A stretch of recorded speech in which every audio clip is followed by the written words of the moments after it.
نحمده ونصلي على رسوله الكريم اما بعد فاعوذ باللہ من الشیطان الرجیم بسم اللہ الرحمن الرحیم۔ تمام دیکھنے والے حضرات کو میری طرف سے السلام علیکم ورحمۃ اللہ وبرکاتہ۔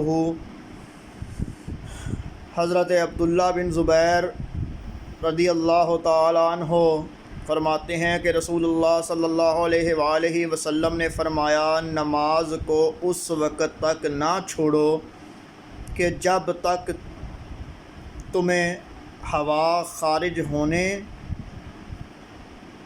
یا پھر اس کی بدبو محسوس نہ ہو۔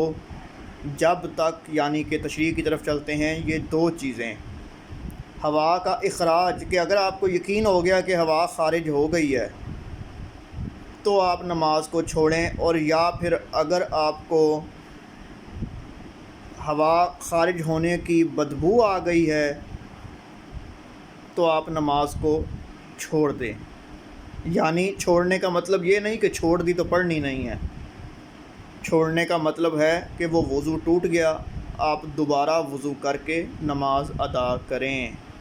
یعنی کہ حضور کا فرمان ہے کہ ہوا خارج ہونے سے اور بدبو کا محسوس ہونے سے اس چیز کا آپ کو پتہ چلتا ہے کہ آپ کا جو ہے وہ وضو قائم ہے یا نہیں۔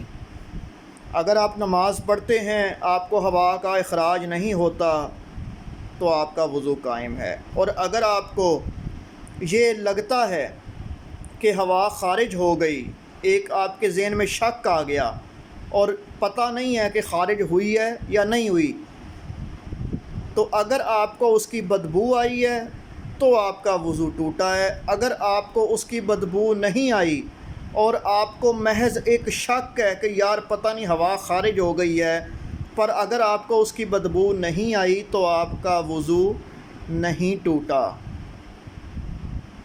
تو یہ بات مزید دوستوں تک بھی پہنچائیں، کیونکہ بہت سے لوگ اس پریشانی سے جو ہیں وہ تنگ ہوتے ہیں کہ یار ہمیں لگتا ہے کہ ہوا خارج ہو گئی ہے۔ تو میں بتا دوں، اس وقت تک نماز کو نہ چھوڑیں جب تک آپ کو اس بات کا یقین نہ ہو جائے کہ ہوا خارج ہو گئی ہے۔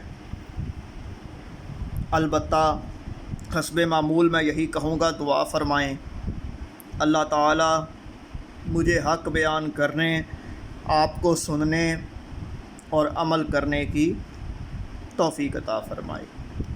وما علینا الا البلاغ المبین۔